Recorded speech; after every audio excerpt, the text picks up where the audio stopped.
네, 여러분 안녕하십니까? 온라인 교육기관에서 식품을 강의하는 박대준입니다. 자, 이번 시간은 2022년 1회차에 출제가 되었던 식품기사 필기 문제를 쭉 풀어볼 텐데 1번부터 20번까지 식품위생학 문제를 한번 쭉 풀어볼게요. 그러면 첫 번째 문제부터 시작하도록 하겠습니다. 자, 첫 번째 문제인데요. 식품에 사용되는 기구 및 용기 포장의 기준 및 규격으로 틀린 것을 골라봐라. 이렇게 물어봤는데 전류를 직접 식품에 통하게 하는 장치를 가진 기구의 전극은 철, 알루미늄, 백금, 티타늄 및 스테인리스 이외의 금속을 사용해서는 안 된다. 일단 전반적으로 안전해 보이는 금속들이 쭉 있죠. 중금속 없고요. 두 번째, 기구 및 용기 포장에 식품과 접촉하는 부분에 사용하는 도금용 주석 중 납은 0.10% 이하여야 된다.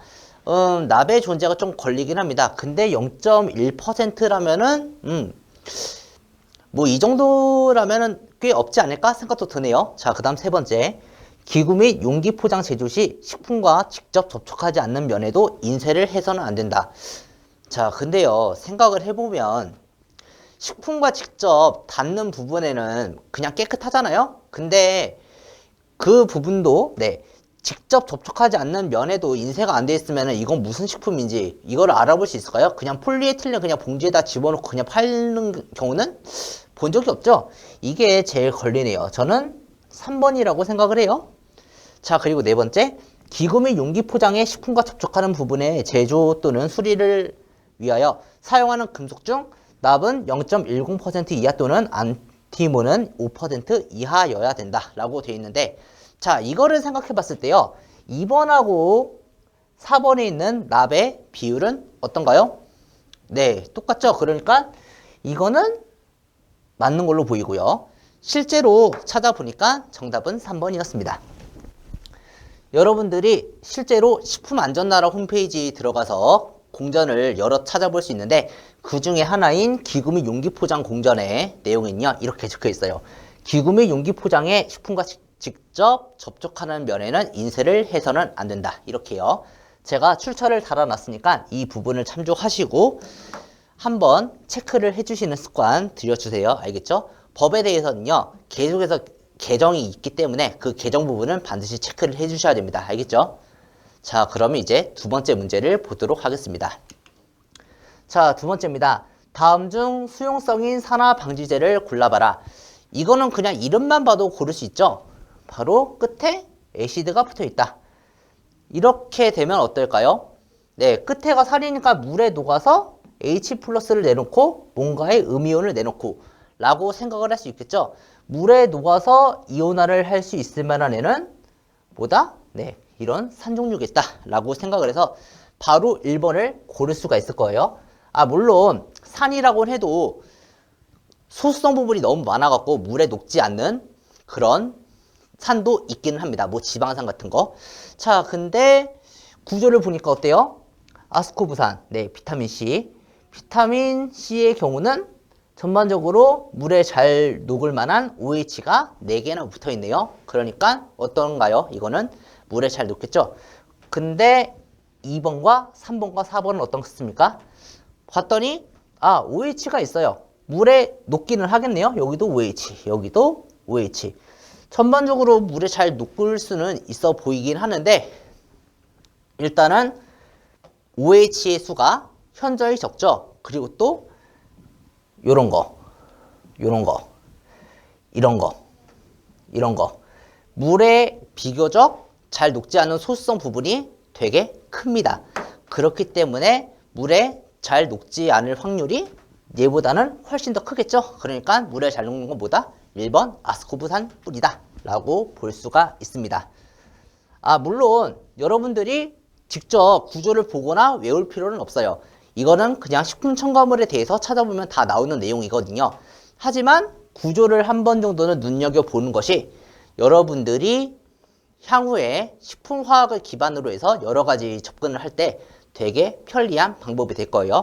그래서 제가 구조를 보여드린 겁니다. 자, 알겠죠?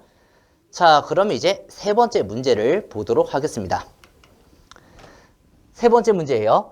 자연독, 식중독 중에서 곰팡이와 관련이 없는 것을 골라봐라. 이렇게 물어봤는데 황변미독, 맥각독, 아플라톡신, 셉신 이런 게 있는데 전반적으로 황면미 동의 경우는 페니실리움 곰팡이가, 그리고 맥각독의 경우는 클라비제, 그리고 또 아프라톡신은 아스파질러스 플라버스 이런 애들이 만들고요. 셉신의 경우는 부패 감자에 들어 있습니다.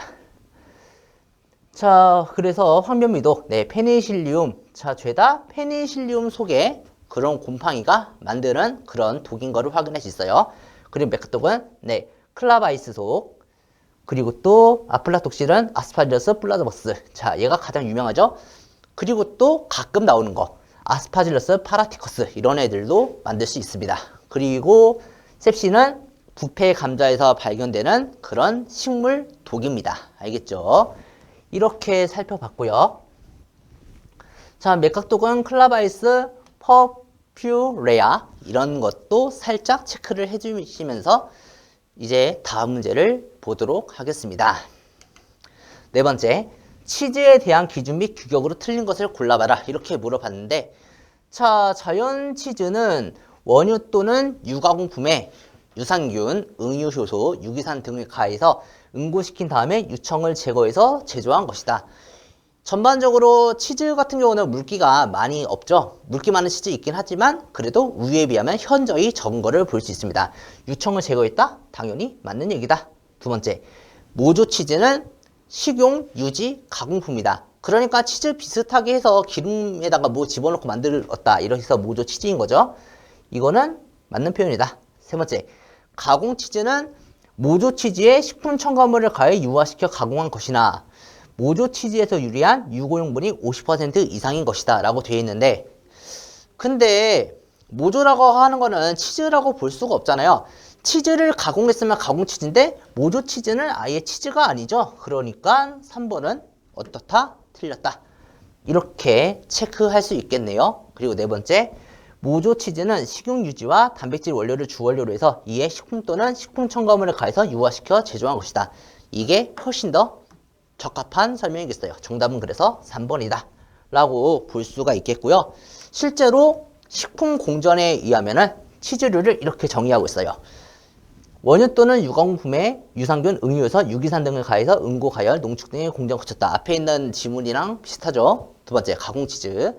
자연 치즈를 원료로 해서 이에 유가공품, 다른 식품 또는 식품 첨가물을 가한 다음에 유화 또는 유화시키지 않고 가공한 것이다. 그래서 자연 치즈 유래의 유고용분이 18% 이상이어야 된다. 이렇게 나와 있고요. 그리고 식용유지 가공품, 식물성 유지 또는 동물성 유지를 주원료로 해서 식품 또는 식품 첨가물을 가해서 제조 가공한 것이다. 그래서 혼합식용유, 향미유, 가공유지, 쇼트닝, 마가린, 식물성 크림, 모조치즈 등등이 들어간다. 이렇게 볼 수 있습니다. 모조치즈는 식용유지와 단백질 원료를 주원료로 했다. 이렇게 확인할 수 있습니다.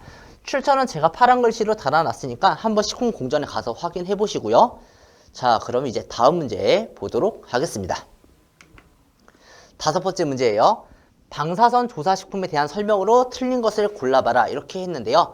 식품을 일정 시간 동안에 이온화 에너지에 노출시킨다. 네, 그런 거죠. 그래서 뭐 X선, 감마선, 베타 뭐 등등 다양한 선을 가는데, 자, X선과 감마선은 사실상 그냥 똑같은 거죠. 그리고 두 번째, 발화 억제, 속도 지연, 보존성 향상, 기생충 및 해충 사멸 등의 효과가 있다. 방사능을 쬐면 어때요? 방사선을 쬐면은 당연히 높은 에너지 때문에 웬만한 건 죽는다. 이렇게 볼 수 있고, 세 번째, 일반적으로 식품을 포장하기 전에 조사 처리를 하고 그 후에 건조 또는 탈기한다. 방사선의 경우는요, 어떻게 하냐? 일단 밀봉해놓고 그 다음에 쬐는 거예요. 그러니까 3번이 틀렸다. 이렇게 볼 수가 있고요. 네 번째, 한 번 조사 처리한 식품은 다시 조사해서는 안 된다. 이건 아예 식품 공전에 명시하고 있는 내용이니까 당연히 놓치면 안 되겠습니다. 자, 정답은 3번이고요. 해당되는 내용들. 일반적으로 건조 및 탈기를 거친 후에는 바로 밀봉을 해서 조사 처리한다. 순서가 바뀌었다는 걸 다시 한번 확인해 볼 수 있었습니다. 자, 그러면 이제 다음 문제 볼게요.